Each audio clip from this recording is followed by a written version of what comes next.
Inicio con nuestra sesión del día de hoy, que vendría a ser laboratorio de endocrinología. Vamos a tocar dos temas muy importantes, muy frecuentes, muy prevalentes en nuestra realidad actual, y vendrían a ser la diabetes mellitus y trastornos en la tiroides, como vendrían a ser tanto por exceso o por defecto de hormonas tiroideas, es decir, hipertiroidismo e hipotiroidismo. Vamos a tratar de hacer este tema rápido de entender, sencillo, y vamos a tratar de trabajar con flujogramas, ya que estos nos van a indicar como pasos, de modo que yo digo, le hago esta prueba y si me sale este resultado, prosigo con esta otra prueba para comprobar que tiene o no esta afectación, ¿ok? Tanto para la diabetes, tanto para trastornos de la tiroides, ¿ok? Entonces, empecemos con el primero y uno de los más frecuentes, ¿ok? Y este vendría a ser la diabetes mellitus. Hay varios tipos de diabetes mellitus, dentro de las cuales la más prevalente vendría a ser la diabetes mellitus tipo 2. ¿Por qué? Porque esta es la que está relacionada con problemas, con alteraciones en el estilo de vida de la persona. Y con este me quiero referir a aquellas alteraciones medioambientales, aquellas alteraciones intrínsecas de la persona. Con estas me quiero referir al estilo de vida, a la alimentación, a si esta persona es sedentaria o tiende a tener una vida activa, así como lo dice la OMS, al menos 40 minutos al día, de acuerdo a cuántos años tienes, comer saludable, así como también la relación con factores hereditarios, ¿no? A eso me refería con factores intrínsecos. ¿Por qué? Porque la diabetes, como lo van a ver más adelante, tiene como factores de riesgo, pues justamente estos IMC en sobrepeso, obesidad, y van a poder ver que cuando vemos cuándo sospechar de una persona con diabetes, van a ver que pues justamente no una persona que tiene un IMC dentro del rango normal, ¿no? 18.5, 24,9, sino que va más allá de ello, con sobrepeso, obesidad, ¿ok? Entonces, digamos, y aparte de eso los hace propensos a múltiples otras enfermedades, ¿no? ¿Quiénes eran los más afectados también en esta época de COVID? Eh, con mayor factor de mortalidad vendrían a ser las personas con diabetes mellitus, con obesidad, ancianos, etc. Ok, listo. Entonces, ¿pero a qué nos referimos con este término de diabetes? Nos vamos a referir a un estado crónico, de la elevación de la glucosa en la sangre. Miremos por aquí. Aquí está definidito. Diabetes mellitus es una enfermedad progresiva caracterizada por la resistencia a la insulina. Estas ya vendrían a ser como características fisiopatológicas, ¿no? Que existe una resistencia a la insulina. Vamos a aprender más acerca de la insulina. ¿Quién es la insulina y cuál es su factor importante? Y el fracaso de las células beta pancreáticas que desemboca en un estado de hiperglucemia crónico. ¿Qué es lo que definiría? En dos palabras, bueno, tres palabras, a la diabetes mellitus, un estado de hiperglucemia crónica. Se los voy a poner acá en el chat.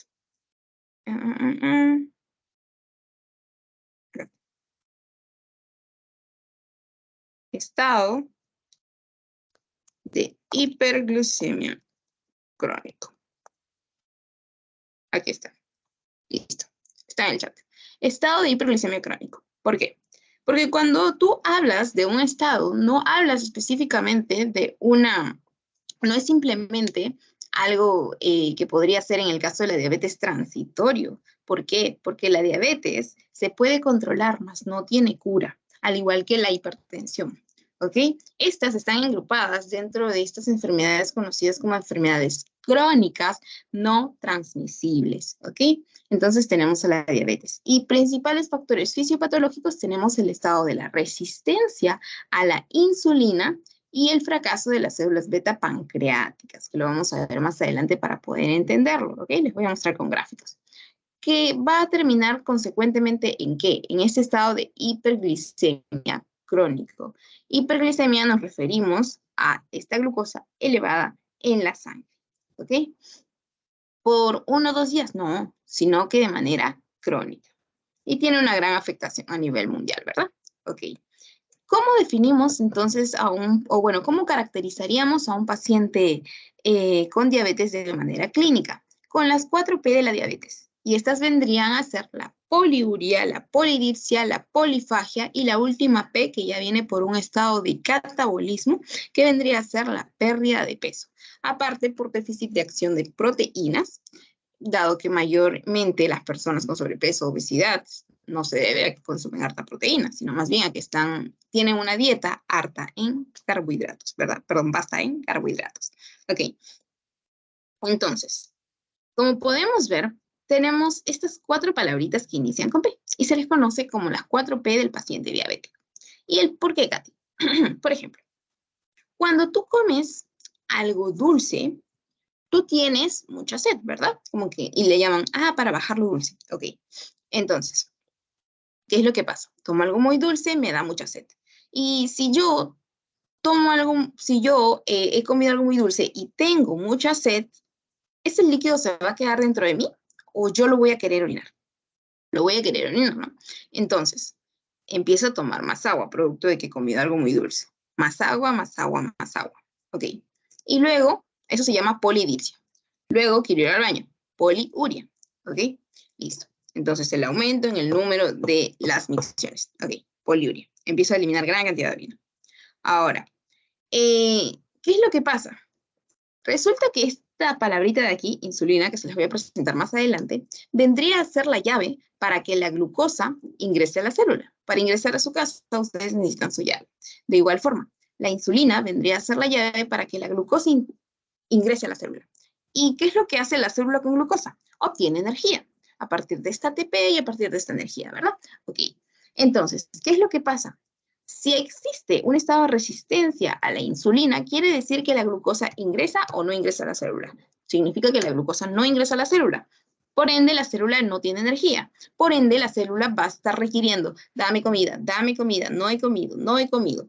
¿Por qué? Porque esa glucosa que debió ingresar a la célula no ha ingresado a la célula, sino que se ha quedado circundante en tu sangre. Y eso genera, pues justamente, imagínense, muchas glucosas no pudiendo ingresar a su célula. Ya, significa de que es en dónde se va a elevar, en la sangre, porque no ha podido ingresar a la célula. ¿Ok? Entonces, eso genera un estado de hiperglicemia. Hiperglicemia. Y luego ya viene el término crónico, ¿no? Pues ya por un largo periodo de tiempo. Entonces, ¿qué quiere decir esto? Como les decía en el ejemplo de la polifagia, ¿por qué viene? Porque la célula empieza a decir, bueno, tú no has comido porque no ha entrado glucosa en mí, ¿ok? Entonces, la célula manda el estímulo y dice, comida, comida, comida. ¿Y qué es lo que hace la persona? Piensa que todavía sigue con hambre y empieza a comer, comer, comer para obtener esa energía, ¿ok?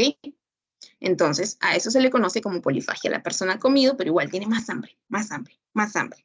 Eso se le conoce como un apetito exagerado. Y se los cuento como experiencia personal, porque a mi papá le detectaron diabetes antes del COVID, si no me equivoco, y resulta de que mi papá llegaba a comer hasta 3 platos de comida. Y él decía tener hambre, se levantaba también para tomar mucha más agua y luego empezaba a ir más frecuente al baño porque quería orinar, orinar, orinar. ¿Okay? Entonces, para que lo vayan recordando. Tal vez ustedes lo han experimentado con sus familiares también. Y por último, algo que también le pasó a mi papá fue este estado de pérdida de peso. ¿Ok? Y esto ya más está relacionado con el catabolismo, así como también por el déficit de proteínas. ¿Ok? Listo. Entonces, ¿qué es lo que pasa también si la célula empieza a no recibir este aporte calórico, supuestamente, porque la persona sí ha comido, sí ha ingresado alimentos, solamente que no se ha ejecutado esta acción para que puedan obtener las células ATP, por ende para nosotros energía. Entonces, si no hay energía, la persona se encuentra fatigada, cansada, tiene sueño. ¿Ok? Listo. Ahora, existen otras manifestaciones ya producto del estado de cronicidad de esta enfermedad y de la falta y producto de la falta de control de esta enfermedad, que vendrían a ser las alteraciones microvasculares y macrovasculares. ¿Ok? Como les vamos a ver más adelante, tal vez algunos curiosos están preguntándose, ¿y por qué esa visión borrosa? ¿O por qué? Sí, básicamente solamente no hemos mencionado la visión borrosa. ¿Por qué? Porque estas ya vienen a formar parte de las alteraciones microvasculares. ¿Ok? Listo. Y esto no se va a dar pues en un día, 2 días, ¿no? Sino producto de un estado crónico. Y si de pronto ayer recién le diagnosticaron diabetes y ya está con estas manifestaciones, ¿por qué? No porque recién haya tenido la enfermedad, sino porque recién se le ha diagnosticado, tal vez ha sido un diagnóstico tardío. Entonces, de aquí la importancia de sospechar de en qué personas poder realizarles este test, ¿no? Y básicamente con esto hemos resumido todo. Ahorita vamos a pasar las imágenes, los gráficos, siempre la introducción. Déjame ver esto. Ya, sí estamos. Ok. Ahora, la Asociación Americana de Diabetes nos formula este cuadrito de aquí que pueden ver en el margen inferior izquierdo, en el que van a poder observar ciertos criterios que vamos a tener en cuenta para poder decir, ya, estamos ante un estado prediabético o ante un estado diabético. ¿Ok? Pero para ende les tengo este grafiquito que es mucho más interesante. Esto es de lo que hemos hablado, acerca de cómo es que, si antes de pasar a lo del HADA, entonces vamos a terminar de redondear ideas, donde vemos de que la insulina, acá está literalmente gráficamente, donde dice que la insulina es la llave que permite el paso de la glucosa de la sangre hacia la célula. Entonces, ¿qué les decía? De que si la glucosa no ingresa a la célula, porque hay una alteración justamente a nivel de este ingreso, abriendo la puerta, la insulina a la célula por la resistencia de esta, entonces, ¿dónde se va a quedar circulando esta glucosa? ¿Recuerdan dónde? Sangre. Exacto. ¿Y eso me genera qué?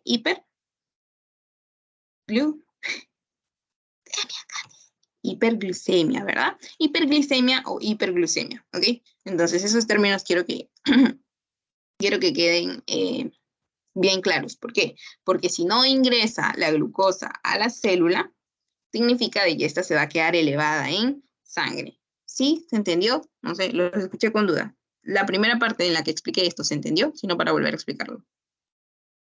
Hiperglicemia, ya, por ahí veo en el chat. Ok, listo. Entonces, ya, bueno. Entonces, como pueden ver, la insulina viene a ser la llave que permite el paso de la glucosa de la sangre hacia la célula. Si no ingresa a la célula, se va a quedar circundando aquí en la sangre. Y eso me da un estado de hiperglucemia. Ok, entonces, esta segunda parte viene con respecto a los islotes de Langerhans. Y es, ¿de dónde viene esta insulina? ¿De dónde sale? Ustedes saben que nosotros tenemos 4 principales tipos celulares de este páncreas. Ustedes ya han conocido el páncreas endocrino, el páncreas exocrino, y ya conocen cuál es el que segrega hormonas, cuál es el que segrega enzimas. Y aquí tenemos estas hormonas que van a ser segregados por estos tipos celulares de este páncreas a partir de los islotes de Langerhans, como lo pueden ver aquí. Tenemos el páncreas, islotes de Langerhans, y vamos a tener estos tipos celulares que van a ser los tipos alfa, beta, delta y el polipéptido P. El más frecuente, como lo pueden ver, es este de tipo celular beta, el productor, bueno, el que segrega la hormona insulina. Insulina, la cual ya la acabamos de conocer, conocemos su función y ahorita vamos a conocer también cómo es que funciona ante un estímulo del feedback, ¿ok? Ahora, el tipo celular alfa tendría a ser el segundo más frecuente con un 15 a 20% y este vendría a ser aquel que se encarga de la secreción, la segregación de la hormona glucagón, ¿ok? Y estos son opuestos. Tienen una función opuesta, ¿ok? Como lo van a entender en un momento. El más frecuente, los de tipo beta. El segundo más frecuente, los de tipo alfa. Y segregan glucagón, el alfa, y el beta, insulina. Y estos tienen una acción opuesta. Ok. ¿Por qué tienen una acción opuesta? Porque así como les había hablado de la gran función que tiene la insulina, por otro lado tenemos una función opuesta, que vendría a ser la del glucagón. Mientras que la insulina guarda la glucosa en la célula para que ésta no se encuentre elevada en la sangre, el glucagón le abre la puerta y le dice, sal glucosa. Le dice, libérate en la sangre, sé libre. Entonces, por ende entendemos que la insulina disminuye los niveles de azúcar en la sangre, mientras que el glucagón eleva los niveles de azúcar en la sangre. A eso me refería con una acción opuesta. ¿Ok? Listo. Sigamos.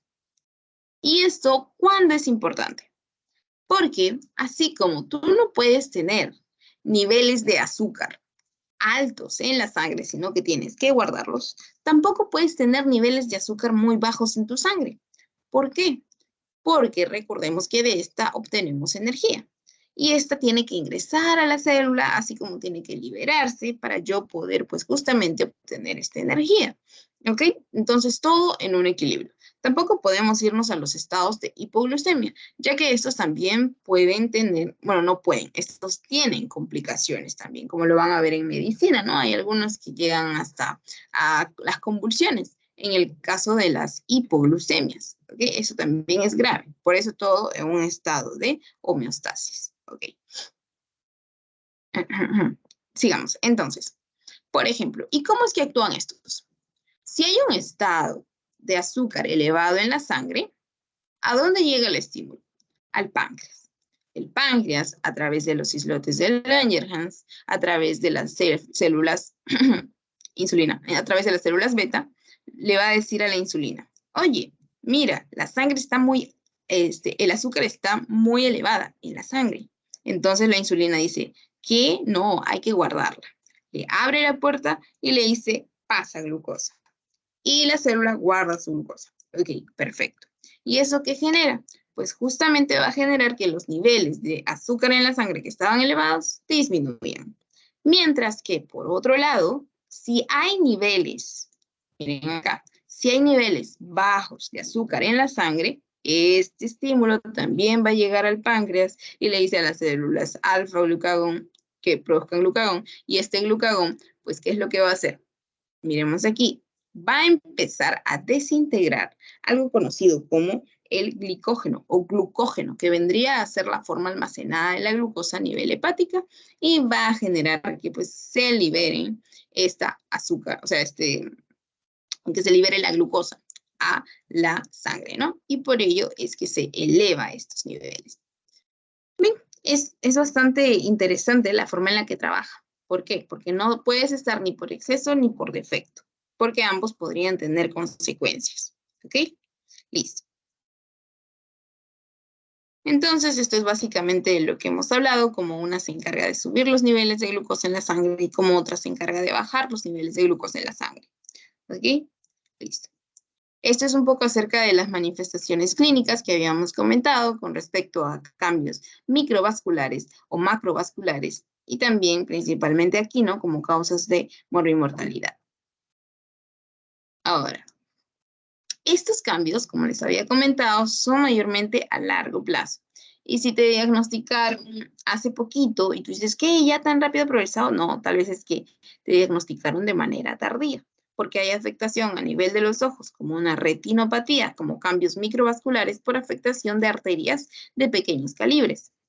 Y en el caso del riñón, la nefropatía, producto justamente de que está botando, que está tratando de eliminar azúcar, ¿verdad? Como si estuviera eliminando un agua muy, muy dulce. Y eso va a empezar a afectar, ¿qué? El glomérulo renal. Y esto vamos a conocer como nefropatía diabética. ¿Ok?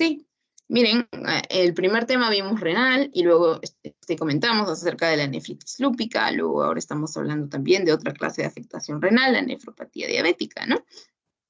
Listo. Por eso es que nuestro organismo trabaja en conjunto, ¿no? Pero lo malo también es que al momento de ser afectado también se daña en conjunto. ¿Ok? Y en los nervios, pues la neuropatía, pues justamente este efecto del azúcar, bueno, este efecto de la glucosa, dañando a nivel periférico, ¿no? Y listo. Y en este caso, pues ustedes ya van a conocer más adelante cuando lleven en medicina 2, si no me equivoco, y en rehabilitación, algo muy frecuente en la patología diabética, pues vendría, en los trastornos diabéticos, vendría a ser que los pacientes empiezan a referir esta afectación, neuropatía, en guante y calcetín, ¿no? Por ejemplo. Listo. Ahora, con respecto a los cambios macrovasculares, vamos a tener que estos van a afectar a las arterias de mayor calibre, ¿no? Como por ejemplo, daño endotelial que se produce a nivel de grandes vasos. El daño endotelial producto de, por ejemplo, placas ateroscleróticas, estas también se producen en vasos de mayor calibre. Ese es su lugar predilecto. ¿Y esto a qué conllevaría? a accidentes cerebrovasculares, ¿no? Porque con estas placas terminan obstruyendo y obstruyendo los vasos, la luz, y por ende habría menos paso de la sangre, y por ende, al no haber oxígeno, puede terminar en afectaciones muy graves, ¿no? Como accidentes cerebrovasculares. Por otro lado, a nivel del callado de la aorta, también es un vaso de gran calibre, y aquí tendríamos, por ejemplo, falta de oxígeno, entonces infarto, ¿no? O también isquemia en miembros inferiores. Aquí les presento una gráfica con algunos datitos que puse. Esto fue cuando yo llevé fisiopatología. Acá está desordenado y esto no lo puse en mi tarea, obviamente. Acá no me entró todo esto entero, pero acá les pongo algunos datitos que les puede servir, ¿no? Con respecto a la neuropatía, con respecto a lo del pie diabético, los cambios micro y macrovasculares. Ok. Ahora, entonces, Katy, tú nos habías mencionado de que no podíamos tener un estado ni por exceso ni por defecto. Entonces, ¿cuáles serían los valores normales? Un estado de normoglucemia, es decir, valores de glucemia normal, de glucosa normal en la sangre, vendrían a estar entre 70 y 100 miligramos por decilitro, ¿ok? Entonces, un estado por debajo de estos me hablaría de un estado de hipoglucemia. Y una cuantía por arriba de esto es un estado de hiperglicemia. Pero este vendría a estar determinado en ayunas, como lo vamos a ver más adelante. Este no es, más adelante. Como por ejemplo acá, a través de un flujograma que ahorita van a entender. Entonces, tratamos de comprender esto de aquí. No se nos facilita tanto. Vamos al siguiente paso, ¿ok? Entonces, por arriba de 100, por debajo de 55, ¿a qué nos referimos con ayunas? ¿Por qué? Porque hay muchas pruebas que nos pueden ayudar. Va a depender de si estés en ayunas, va a depender de que si se ha tomado un test de tolerancia a la glucosa o si esta ha sido una hemoglobina glicosilada. Quiere decir, si la persona ha estado en ayunas, no ha comido. Si la persona ha tomado un test de tolerancia oral a la glucosa, es decir, si se ha tomado su vasito con glucosa anhidra, 75 gramos, y luego esperado sus 2 horas y le han tomado el examen, o si esta persona simplemente ha venido y le han tomado su hemoglobina glicosilada, ¿okay? Sin ningún requerimiento previo. Entonces hay 3 formas de tomar esta pruebita para ver los niveles de glucosa en la sangre. ¿Ok? Entonces, los valores que yo les daba era pues justamente en ayunas. ¿Por qué? Porque por arriba de 100, me trabé, porque por arriba de 100 vamos a tener que ya estamos en un estado de prediabetes. Ustedes saben de que antes de ingresar a la universidad, ¿a dónde fueron? A la pre, ¿verdad? Algunos de ustedes. Ok, entonces, vamos a tener que, para la ADA considera un estado de prediabetes cuando se encuentra una glucosa en ayunas de 100 a 125. Ahora, yo les pregunto, en la recta numérica, luego del 2, ¿qué sigue? Vamos, es una pregunta súper fácil. El 3. Exacto, muy bien. Entonces, si luego del 2 sigue el 3, luego del 125, ¿qué sigue?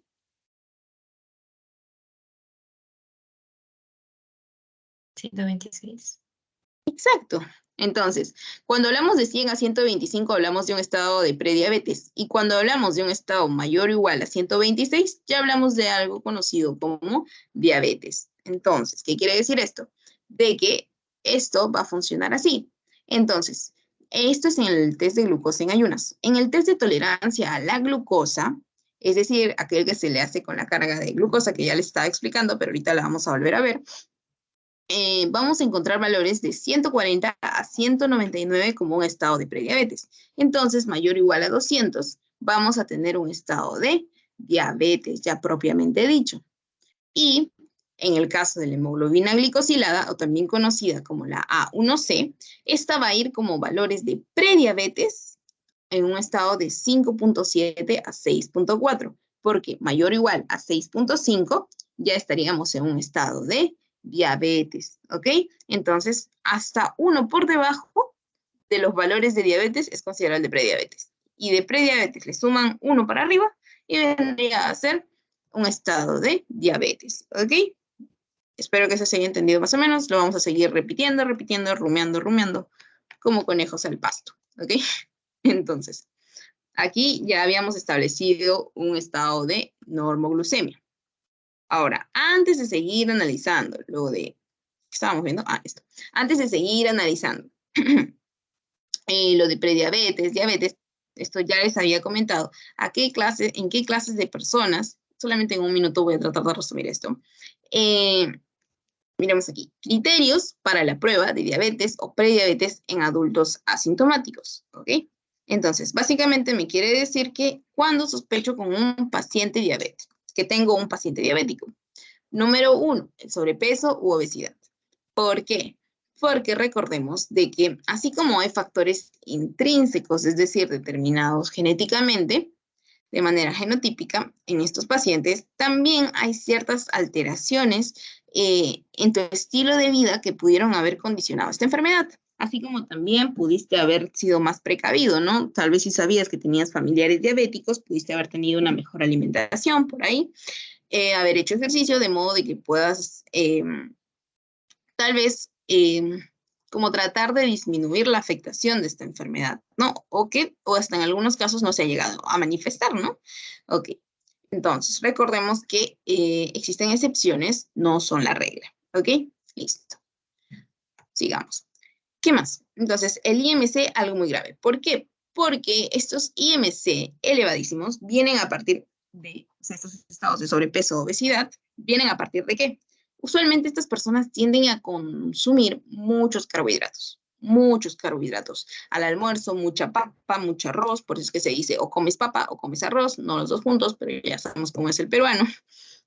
O comes papa o comes arroz, pero estas personas tienden a comer los dos, así como también tienden a comer mucho consumo de carbohidratos. ¿Y qué es lo que pasa? Ustedes dirán, sí, pero yo hago ejercicio y como mucho carbohidrato, porque necesito obtener la energía y todo ello, ¿no? ¿Verdad? Sí. Pero ¿qué es lo que pasa? Que ahí hay un equilibrio. ¿Qué es lo que quiere decir? De que yo hago bastante actividad física, no soy sedentario. Pero si tú eres sedentario y comes mucho carbohidrato, pues obviamente va a tener repercusiones. Listo. Entonces, ustedes saben que principalmente los carbohidratos van a brindar un amplio porcentaje de esta glucosa. Entonces, esto conllevaría a un estado también de hiperglicemia crónico en casos de alteraciones como resistencia a la insulina, ¿no? O falta de acción de las células beta. Ok, listo. Entonces, ¿en quiénes más? Parientes de primer grado con diabetes por las alteraciones fisiopatológicas que ya les había comentado, así como también en estos de aquí, ¿no? Para sospechar de paciente con diabetes, aquí, esto de aquí. ¿Por qué? Porque les contaré que estos de aquí forman parte de algo conocido como un síndrome metabólico. Y eso, pues justamente, y el otro jinete del síndrome metabólico vendría a ser la diabetes, ¿no? Entonces, por ello es que se tiene que tener bastante cuidado en estos pacientes. Mujeres con síndrome de ovario poliquístico, también, porque estas pacientes tienden a tener un estado de resistencia a la insulina. Y justamente su nivel de andrógenos es lo que va a determinar, pues justamente su tipo de distribución de grasa. Y estas personas tienden a tener peculiaridades que pues ustedes ya van a conocer en ginecología, dentro de esto es el hirsutismo, dentro de ellos también tienden a desarrollar esto conocido como la acantosis nigricans, que lo van a ver más adelante también. Pero bueno, ya para no meterles mucho relleno, ahorita también les voy a mostrar unas figuritas con respecto a acantosis nigricans, que vendría a ser una manifestación de la resistencia a la insulina. ¿Ok? En personas inactivas físicamente u otras condiciones, ¿no? Miren acá está lo que les comentaba. Listo, y recuerden también ver los factores, cuáles son modificables, no modificables, como habíamos hablado en primera instancia. Esto de aquí ya lo habíamos comentado con respecto a cuando hablábamos de una diabetes tipo 1, tipo 2. Recordemos que habíamos hablado de que la diabetes tipo 2 era básicamente por las manifestaciones en el estilo de vida de la persona, así como características intrínsecas, es decir, de que esta tiende a manifestarse más a partir de los 40 años. Así, sin embargo, recordemos que el mundo actual ha cambiado. Por ejemplo, países como en Estados Unidos, donde los niveles de obesidad, de sobrepeso son mucho mayores y el consumo graso es mucho mayor, entonces se empiezan a manifestar estos casos de diabetes en personas mucho más jóvenes, ¿no? Sin ser necesariamente una diabetes tipo 1, pero sí, la diabetes tipo 1 suele presentarse en personas más jóvenes. Pero ahora recuerden que también se pueden, por el tipo de alimentación, se puede presentar la diabetes mellitus tipo 2 en países principalmente desarrollados, como por ejemplo en Estados Unidos, ¿no? Ahora, pero ¿a qué nos referiríamos con una diabetes tipo 1? La diabetes tipo 1 más que todo vendría a ser por una falta de tolerancia.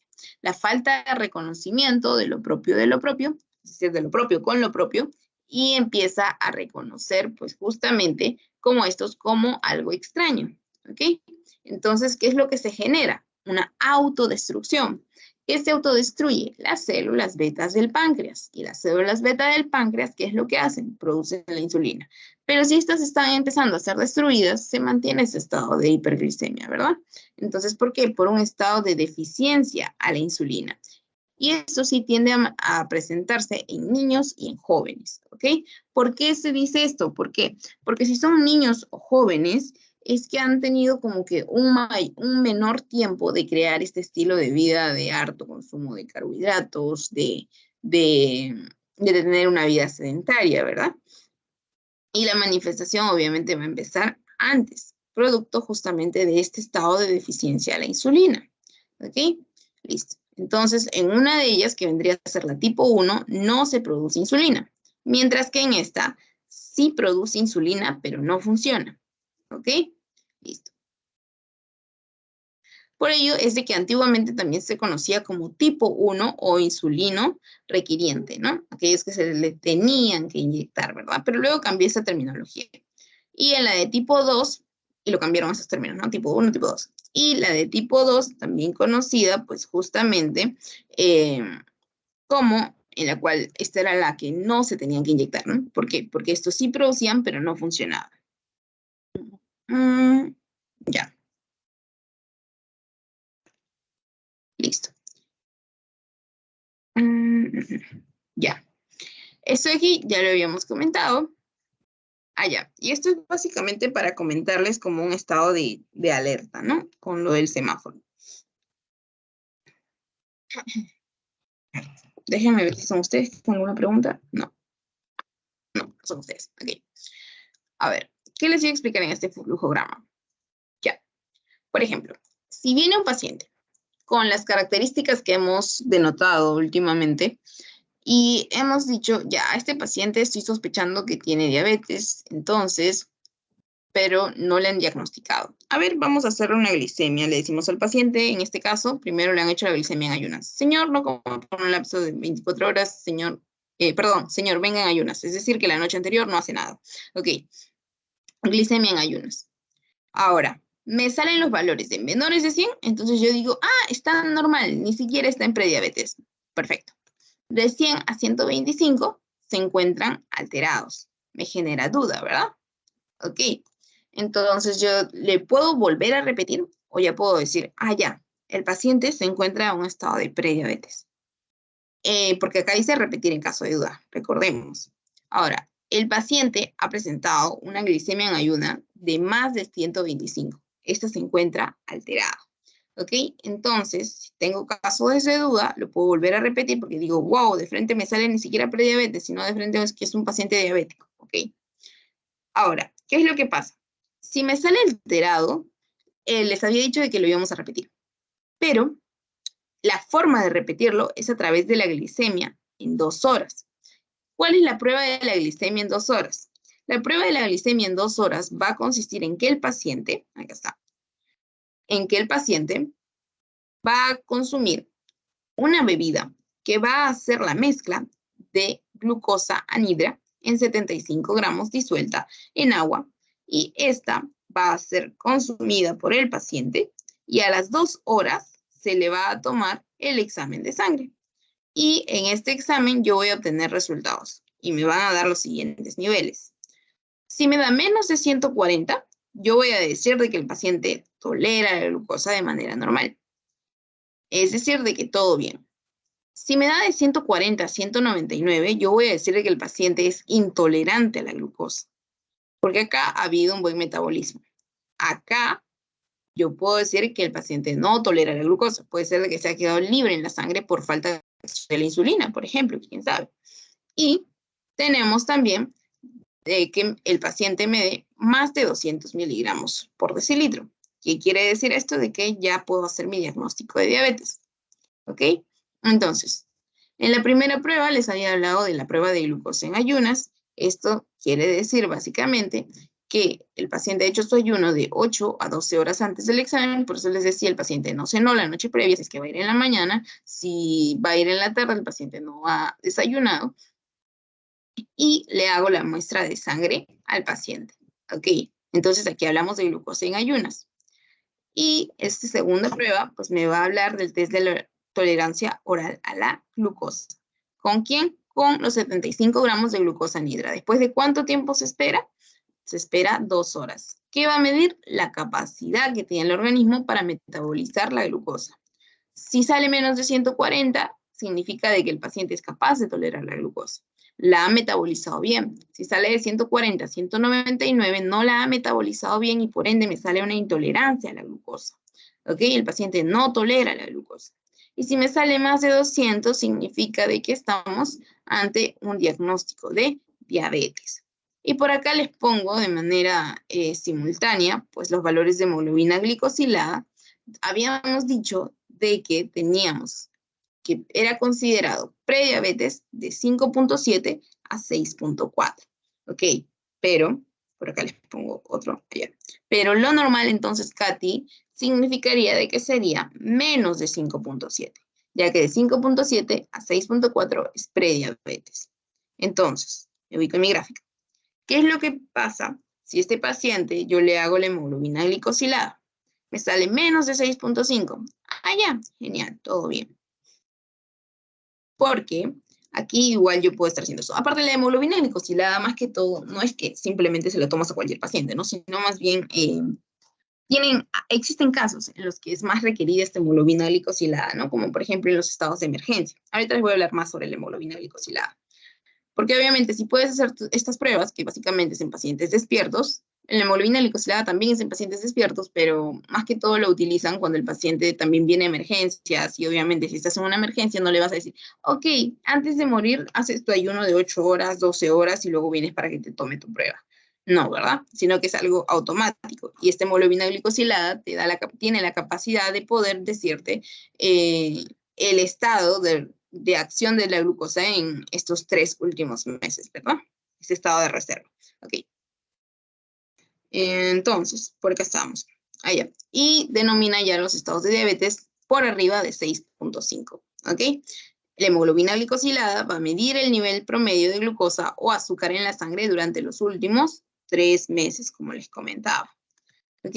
Básicamente, ¿de dónde viene esta? Pues de la glicación con glucosa. Por eso es que se le conoce como HB, hemoglobina A1C. A1C. Ok. Entonces, sigamos. Allá. Esto es más que todo para saber en esta parte, porque en el anterior habíamos visto en pacientes, en qué pacientes como criterios diagnósticos, no eran criterios diagnósticos, era más o menos en qué pacientes sospecharíamos que se encuentran padeciendo diabetes, ¿verdad? Y ahora aquí vamos a ver criterios para la prueba de diabetes o prediabetes en adultos asintomáticos. ¿Qué quiere decir esto? Quiere decir que a pesar de que estos pacientes presentan tal vez o salen negativo para diabetes, cuando tú le realizaste el examen y le volviste a realizar el examen, en estos pacientes igual, dado que tienen, por ejemplo, han iniciado una vida ya de la adultez, mayores de 45 años, por ejemplo, y tienen factores de riesgo, como por ejemplo una alimentación poco saludable, una falta de ejercicio, sobrepeso, historia familiar, igual se tienen que realizar esta prueba. ¿Por qué? Porque puede ser de que estén desarrollando esta afectación igual. ¿Ok? Porque recordemos que esto es un estado crónico. Por ejemplo, acá les pongo de manera resumida cuando empezar, por ejemplo, a realizar estas pruebas como tamizaje, por ejemplo, a partir de los 45 años. Si te salen los resultados normales, te la vuelves a hacer cada 3 años. En el caso de diabetes mellitus gestacional, se puede hacer la prueba cada 3 años, aunque muchas veces en el caso de diabetes mellitus gestacional, este vendría a estar acompañado de más que todo un periodo de transición, ¿verdad? Y dependiendo, bueno, eso ya lo van a ver en ginecología y lo van a entender mejor ahí, ¿no? Pero bueno, Y en el caso de prediabetes, pues cada año, ¿no? Para justamente seguir un control. ¿Ok? Y que no avance pues a los estados de diabetes, ¿no? En los que básicamente cambiaríamos todo esto ¿a cuánto? +1, ¿verdad? +1 hacia arriba. ¿Ok? Entonces, hablaríamos de que criterios diagnósticos ya para diabetes mellitus definidos por la ADA tendríamos que una glucosa en ayuno, porque habíamos dicho de que teníamos de 100 a 125 un estado de prediabetes, +1 hacia arriba, glucosa en ayunos mayor o igual de 126, ¿ok? Con los datos que ya les había dado de referencia. Una glucosa plasmática a las 2 horas mayor o igual de 200. También ya lo habíamos comentado en este flujograma, habíamos mencionado también el del TTGO, que vendría a ser el test de tolerancia oral a la glucosa. ¿Cómo es que este se realizaba? La hemoglobina glicosilada, la A1C, mayor o igual de 6.5. También ya habíamos comentado el por qué. Y ahora miremos aquí. ¿En qué otro caso ya consideraríamos criterio diagnóstico según la ADA para diabetes mellitus? Un paciente con síntomas clásicos de hiperglicemia. ¿Cuáles eran los síntomas clásicos de la hiperglicemia? ¿Alguno de ustedes recuerda, chicos? 4P. Perfecto, muy bien, Mijail. Entonces, la 4P de la glucosa. Y estos son criterios clínicos, ¿ok? Listo. O crisis hiperglicémicas con una glucosa al azar mayor o igual de 200, porque hay pacientes que pueden hacer crisis hiperglicémicas también, ¿ok? Entonces, eso sería todo con respecto a la diabetes mellitus. Lo que les había ofrecido aquí era hablarles un poquito acerca de la acantosis nigricans, y esto básicamente lo podemos encontrar en las zonas intertriginosas, zonas de pliegues, como por ejemplo a nivel del cuello, como por ejemplo a nivel de la axila, a nivel de la zona inguinal, ¿okay? A nivel de las rodillas también muchas veces. ¿Y esto qué va a estar traduciendo? Va a estar traduciendo una resistencia a la insulina, ¿ok? Y acá pueden ver cómo se ve. Y también les pueden señalar de manera, en la historia clínica, de manera más gráfica, como decirle el paciente presenta manchas a nivel del cuello, que el médico intenta sobar, o sea, limpiar, no, y no salen, ¿no? Justamente porque eso tiene que ver justamente con los melanocitos. Okay. Perdón, con los queratinocitos. Ya.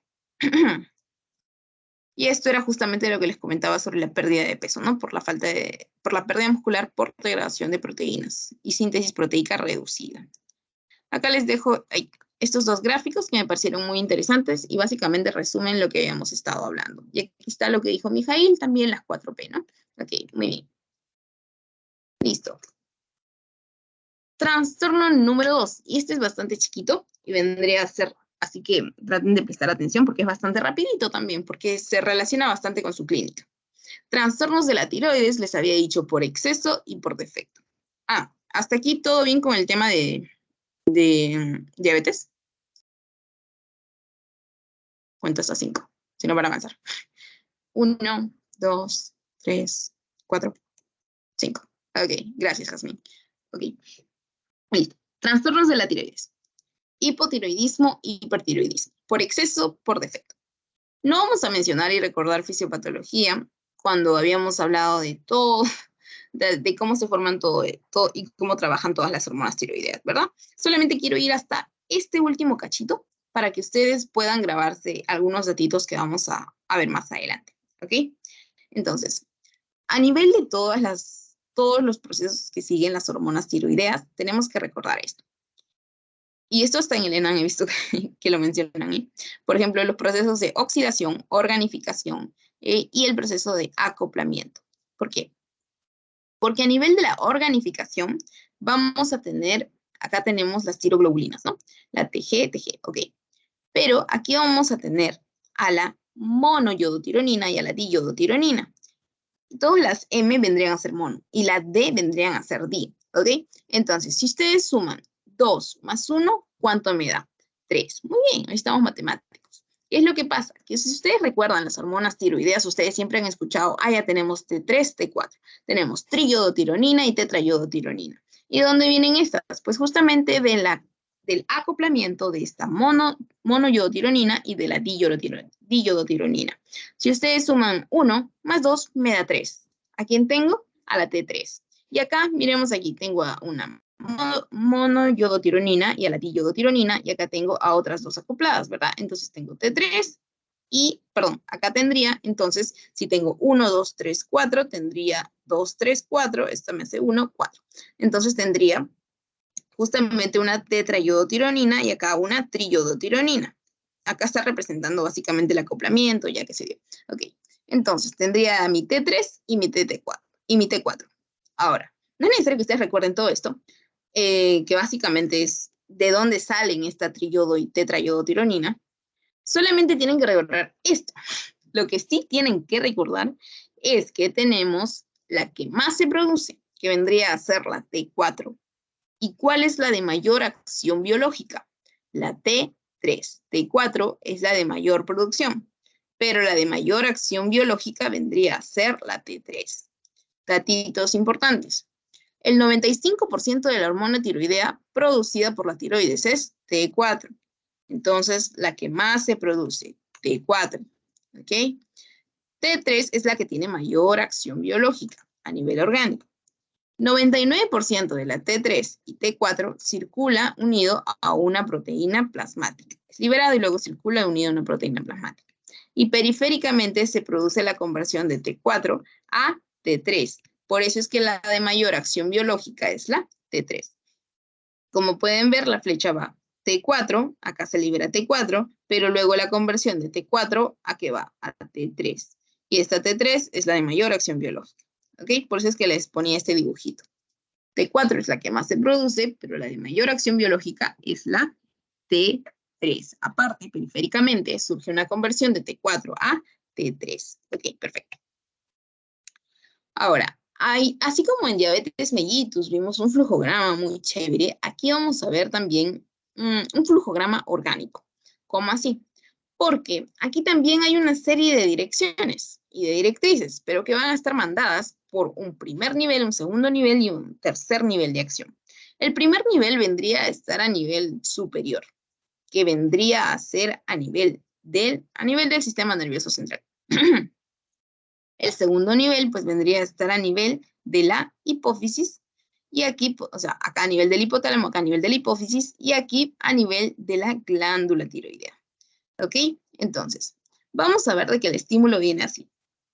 Desde el primer nivel va a venir, o desde el nivel superior, va a venir el estímulo de la TRH a nivel hipotalámico. Luego viene el estímulo de la TSH, porque la TRH es la que va a mandar la orden a nivel de la hipófisis y le va a decir, genera la liberación de la hormona estimulante de la tiroides, que es la TSH. Y esta va a generar el estímulo a nivel de la tiroides, ¿ok? Listo. Entonces, ¿qué es lo que va a hacer la tiroides? Va a incrementar o va a depletar la síntesis de T3 y de T4, o de T4, ¿verdad? Ok, dependiendo de la necesidad. Si es que hay suficiente, va a decir, ya no segregues más estímulo, o ya no estimules a la tiroides. Entonces, lo primero que mencionamos, como manda el estímulo, eso se conoce como el feedback positivo. Y cuando decimos, ya no mandes el estímulo, hablamos de un feedback negativo. ¿Ok? Listo. Entonces, cuando hay una orden de sí, manda el estímulo, feedback positivo. Cuando hablamos de no, para, ya hay suficiente, feedback negativo. ¿Ok? Listo. Entonces, esos estados me van a determinar el incremento de la producción de estas hormonas, el incremento en la síntesis de estas, o el stop de estas, ¿verdad? Listo. Ok. Acá estaba lo que les hablaba. El estímulo del hipotálamo con la TRH, en todo este eje hipotálamo, hipófisis, tiroides, hipotálamo, hipófisis, tiroides, ¿no? Les había hablado de que la TRH a nivel hipotalámico manda el estímulo a nivel de la pituitaria, a nivel de la hipófisis, y dice, ya, hormona estimulante de la tiroides. ¿Dónde va a actuar? En la tiroides, obviamente, ¿no? La glándula tiroidea, allá, hago mi trabajo. T3, T4. T4 después de todo se va a convertir en T3. Y T3, la acción biológica. ¿Sobre quién? Corazón, hígado, hueso, sistema nervioso central, sobre todo, como lo van a ver más adelante. Y cuando de estas hay suficiente, ya las mandé a trabajar, ya están suficientes en sangre. Luego de esto, ¿qué es lo que pasa? Hacen un feedback negativo. No, ya no más, córtala, para, ya no más estímulo. Ah, ya no mandes más, la TRH le dice a la pituitaria, no le estimules más a la tiroides. Y por ende ya cesa esto, ¿verdad? ¿Por qué? Por un estado ya de suficiente nivel. ¿Ok? Listo. Acá está lo que significa TRH y TSH. TRH, tirotropina, ya. Ahora acá. A nivel primario, a nivel de la glándula tiroides, secundario a nivel de la glándula hipófisis y terciario a nivel del hipotálamo. Okay. Primario, secundario, terciario, como habíamos hablado aquí, a nivel de la glándula tiroidea, a nivel de la glándula hipófisis y terciario a nivel del hipotálamo. Es como que va así.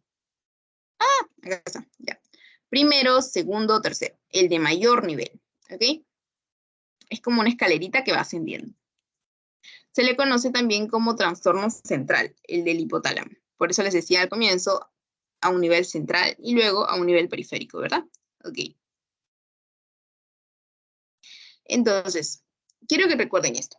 O sea, no en sí para que, como que, decir, memorizarlo, pero sí relacionarlo. Acción de las hormonas tiroideas. ¿En qué sentido? De que, por ejemplo, hablamos, primero veamos, la T4, ¿qué hablo? A nivel del músculo, hablamos de un estado de termogénesis y captación de la glucosa. ¿Ok? Lipólisis y captación de glucosa a nivel de células grasas. Miremos aquí estos lipocitos. ¿Ok? Producción de glucosas, lipogénesis, acción de la IGF-1, diferenciación osteoblástica, ok, a nivel del hueso, secreción y acción de la hormona de crecimiento, secreción de TSH, ok, ya veo dónde acciona y qué es lo que puede hacer. Pero ahora les digo, si hay un mayor estímulo, ¿qué es lo que podría pasar? Habría una mayor acción de termogénesis, Katy, si es que existe un exceso de esas hormonas. Y si hay una mayor acción de termogénesis, estaríamos hablando de que el paciente se convertiría intolerante al calor, ¿verdad? Ok. Y significaría de que su metabolismo va mucho más rápido. Significaría también de que por todo lo demás que estamos viendo, por su acción a nivel del sistema nervioso central, el paciente también tendría diferentes manifestaciones, como podemos ver aquí, a nivel de la función cerebral, a nivel de la función de la motilidad intestinal, a nivel de por ejemplo, aumentaría también los latidos cardíacos, los pacientes con hipertiroidismo, porque les estoy hablando de un mayor estímulo, a nivel de estas hormonas, pues yo diría, estos pacientes como que tienden a tener un mayor metabolismo. Habíamos hablado de hasta una termogénesis acelerada, ¿no? Entonces estos pacientes se convierten intolerantes al calor. Estos pacientes a nivel cardiovascular presentarían un aumento del flujo sanguíneo y del gasto cardíaco. También aumentarían la fuerza cardíaca, pero ¿a qué quiero llegar con esto? Quiero llegar a que los pacientes con hipertiroidismo presentan taquicardia sinusal. Su corazón va mucho más rápido. Muchas veces pacientes van al cardiólogo, cuando hagan cardiología van a decir, sí, mi corazón, siento como palpitaciones, y es porque se les ha diagnosticado, pues se les va a diagnosticar justamente este hipertiroidismo, y los hipertiroideos tienen este estado de taquicardia sinusal. Mientras que por otro lado los hipotiroideos tienen un estado de bradicardia sinusal. ¿Ok? Ok, sigamos. En el caso de la respiración, aumenta la respiración. En el caso pulmonar, la motilidad intestinal. Ustedes habrán escuchado que la modelo, por ejemplo, ¿cómo se llama? Gigi Hadid, presenta un estado de hipertiroidismo, ¿no? Ella es hipertiroidea. ¿Y qué es lo que pasa? Y por eso es que algunos en la prensa barata asumen su estado de delgadez, ¿no? Justamente por el hecho de que al tener una motilidad intestinal aumentada, pues puede eliminar más rápido el producto de degradación de los alimentos, ¿no? Básicamente tratan de decir va al baño muchas más veces, ¿no? Y es como que ustedes ya entenderán el proceso. ¿Por qué? Porque justamente al haber un mayor peristaltismo, esto conduciría a que esta persona vaya al baño a evacuar. Ok. Así como también, por ejemplo, con función cerebral alteradas, se referiría, porque acá están algunos, más no todos sitios de acción. Eso significaría básicamente que los pacientes se encontrarían en un estado de excitación, irritabilidad, principalmente, ¿no? Como que empiezan, y ustedes lo van a ver en los casos clínicos, también les van a mostrar pacientes que se encuentran más irritables durante el día. Ok, y hasta muchas veces no pueden dormir por las noches. Ok, y esto justamente se va a deber todo lo que hemos mencionado al aumento de su metabolismo basal, ¿verdad? Es como que ustedes dicen, ah, sí, es que mi metabolismo es más rápido, ¿no? Ya ustedes tienden a decir eso de igual forma. Listo. Eso es lo que hemos mencionado un poco acá. Ok. Entonces, por eso les comentaba de que esto va relacionado, pues, esto va relacionado bastante a la clínica, ¿no? Entonces, estos pacientes aumenta su termogénesis, tienen mucho calor. Entonces, por ende, van sudando más también, sudan más, son intolerantes al calor. ¿Ok? Por eso ponen acá sudoración, intolerante al calor. Y por otro lado, los hipotiroideos tienen todo lo contrario. Y por ello también en el caso de la modelo que les contaba, Gigi Hadid, también decían, ya, entonces tiene una fuente de eliminación, o sea, un metabolismo más rápido, tiene una termogénesis aumentada, suda más, entonces, por ello es de que se mantiene delgada, ¿no? Para que lo recuerden de esa forma. Ahora, en el caso de las manifestaciones del hipotiroidismo, es todo lo contrario que hemos visto en el hipertiroidismo. ¿Por qué? Porque miremos aquí. En el caso de los hipotiroideos, van a presentarse ya no con un metabolismo acelerado, sino más bien disminuido, como más lento. Si acá tenían el aumento del peristaltismo, y van al baño muchas veces, aquí ellos ¿qué tenían? O ¿qué tendrán? Un peristaltismo disminuido. ¿Y ello en qué se traduciría? En manifestaciones clínicas. Estreñimiento. ¿Dónde está? Acá está. Estreñimiento, retención de líquidos. Si ellos tienen intolerancia al calor, ellos tendrían intolerancia al frío. ¿Ok? Por ello su piel también se puede volver así como piel seca. ¿Ok? Sí, acá está también. Y si acá tenían una taquicardia, Starling, si acá tenían una taquicardia sinusal, acá van a tener bradicardia sinusal. ¿Ok? Listo.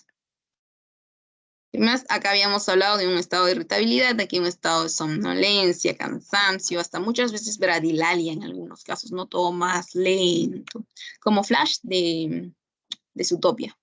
Ok, entonces, ¿qué más les tenía que mencionar aquí?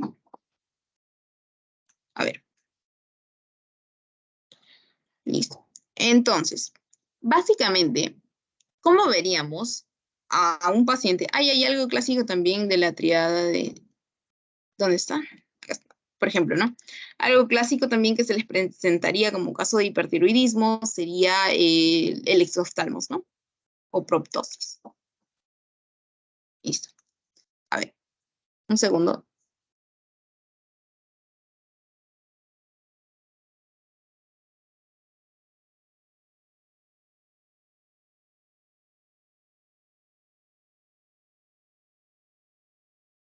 Ya, perdón. Mi conejo estaba haciendo desmadres. Ok, listo. Entonces, ahora vamos a ver cómo analizaríamos esto con respecto a los valores de laboratorio que tendríamos, ¿no? ¿Cómo saldría mi TSH? ¿Cómo saldría mi T4, por ejemplo? Entonces, veríamos que cuando el estímulo que estaba fallando principalmente era a nivel primario, ¿dónde se encontraba? ¿Recuerdan? Aquí en mi escala, ¿dónde se encontraba? A nivel de la tiroides. Muy bien, ya. Mientras les iba dando las claves, muy bien, la pensaron. Tiroides, primario, secundario a nivel de la hipófisis y terciario a nivel del sistema nervioso central. ¿Ok? Entonces, ¿qué quiere decir esto? A nivel primario, entonces, volvamos a nuestro margen acá. Ya, a nivel primario. ¿Qué querría decir esto? En un estado de hipertiroidismo, si el daño es primario, yo tendría en hiper un alto nivel de hormonas tiroideas. En el hipotiroidismo, hipo, un bajo nivel de hormonas tiroideas. ¿Pero qué quiere decir esto? De que mi TSH, ¿cómo estaría? Mi TSH tendría una función normal, porque si acá está abajo le diría, oye, segrega, segrega, segrega, ¿no? Y si acá está alto, le diría, para, ya no más. Pero ¿dónde estaría el problema? A nivel de la tiroides. Esta tendría una sobreproducción de hormonas tiroideas. Y acá tendría un déficit de producción de hormonas tiroideas, a pesar de que el estímulo central, que viene de arriba, a nivel secundario o terciario, que viene de arriba a nivel secundario o terciario, sea el correcto. ¿Por qué? Porque muchas veces se presenta aquí un estado de resistencia a nivel de la tiroides, ¿no? Resistencia, estarían generando una resistencia al estímulo superior, ¿verdad? Ok. Y a nivel, ¿qué es lo que pasaría si estaría a nivel secundario? Es decir, de que ahí sí habría una afectación a nivel central. Y por ende, si la afectación está a nivel central, este generaría un mal estímulo también a nivel primario. Entonces, yo tendría un alto nivel de TSH y también un alto nivel de hormonas tiroideas. ¿Ok? Pero aquí en el secundario también yo diría, ya, el estímulo a nivel central está disminuido, entonces también las hormonas tiroideas se encuentran disminuidas. Porque recordemos que todo trabaja en un estado de feedback. Quiere decir que lo fisiológico sería esto. Pero lo patológico sería que acá haya resistencia, trastorno primario. Y a pesar de que aquí le está enviando el estímulo correcto, pero este dice, no, me resisto, sigo produciendo hormonas tiroideas. Entonces, a pesar de que este le ha dicho, no, ya deja de producir, y este sigue produciendo, plop, hipertiroidismo. Ahora, si este le dice, por ejemplo, si este le dice, como lo vemos acá, en este estímulo, si este le dice, disminuye la síntesis. Y este dice, ok, te hago caso, voy a disminuir la síntesis. Y baja TSH, baja T4. ¿Ok? Entonces, a eso nos vamos a referir justamente con un trastorno secundario en base a función de TSH y también de las hormonas tiroideas. Ok, por acá creo que tenía algunos cuadritos. Acá está. Ay, se me fue. Ya. Entonces, acá tenía un cuadrito, por ejemplo. Cuando hablamos de hipotiroidismo, por ejemplo, subclínico, estaríamos hablando justamente de un proceso, de una transición en el cual todo se encuentra normal. Sin embargo, existe una patología de fondo, pero las manifestaciones clínicas no son dadas, ¿ok? Listo. En el hipotiroidismo primario, por ejemplo, habíamos comentado de que la alteración, ¿dónde estaba cuando era a nivel primario? Tiroides. No sé quién contestó. ¿Quién contestó?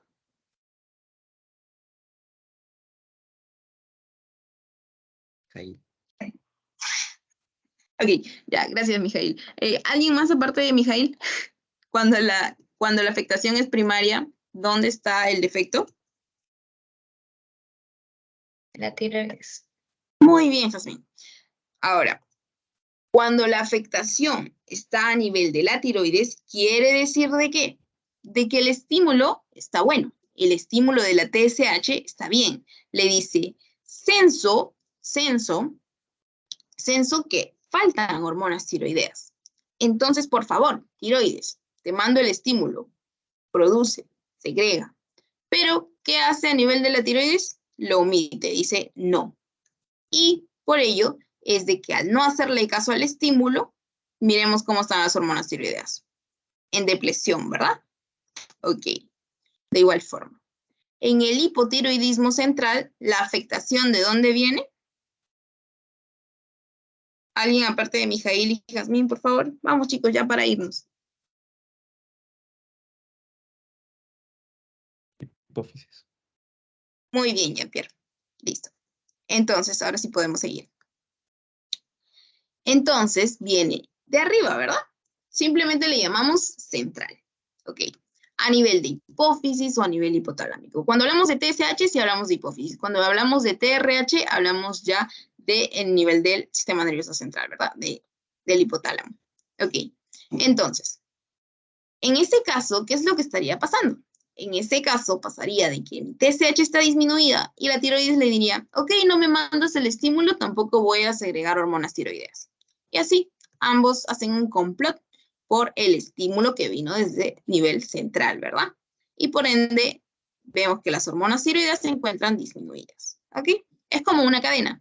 Yo te mando que hagas esto, yo te mando que hagas esto. A veces esta se revela y no le hace caso al estímulo, porque ustedes saben que si en sangre se censan niveles bajos de hormona tiroidea, en la sangre va a llegar justamente estímulos que se van a censar a nivel central y van a decir, ok, están faltando hormonas tiroideas, por favor, te estimulo para que puedas generar la liberación de estas. Pero que si esta ¿cómo se diría? Se opone, eso significaría de que estaríamos ante un trastorno primario, pero si esta no le mandaría el estímulo correcto, el problema sería a nivel central, ¿verdad? Ok. Entonces lo veríamos de esta forma.